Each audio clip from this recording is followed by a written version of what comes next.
ஆதரவுடனும் உங்களுடைய பொற்கரங்களின் கைதட்டுகளாலும் எங்களுடைய இயக்குனர் அவர்களை இந்த இனிய தருணத்தில் வருக வருக என வரவேற்க ஆசைப்படுகின்றோம். பெண்கள் இந்த நாட்டின் கண்கள் என்று அழைக்கப்படக்கூடிய வானூர்தி இருக்கின்றது. இவ்வானூர்தி 54 மீட்டர் உயரம் கொண்ட கட்டிடத்தில்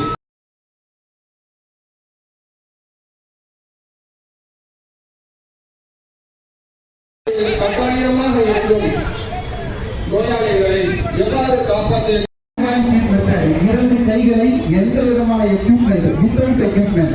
எந்த விதமான கருவியும் இல்லாமல் அவருக்கு நம்ம ஒரு நல்ல கைதட்டு கொடுக்கலாம்.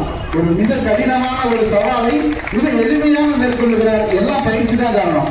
மிக சிறந்த பயிற்சியால் இந்த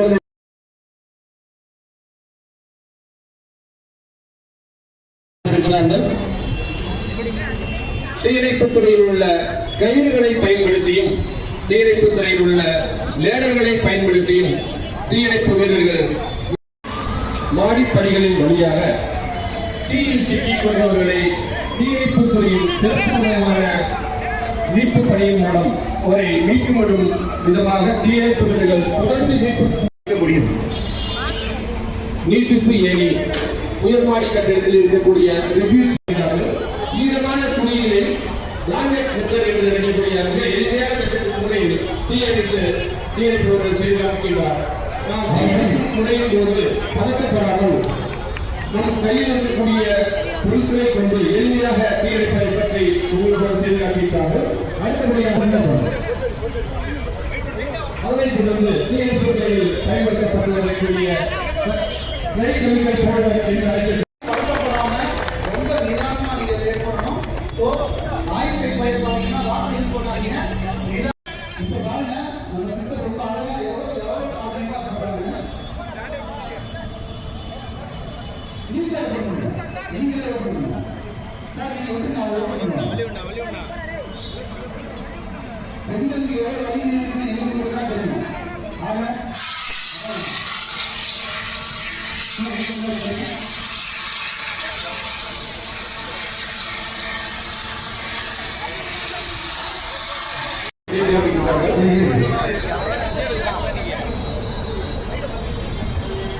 எல்லாம் கவனிங்க.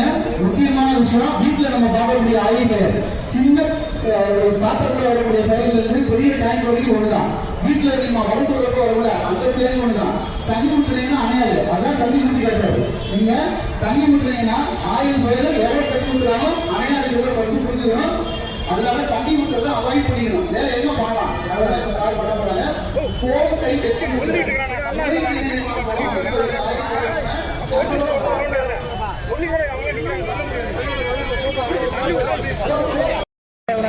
யாரு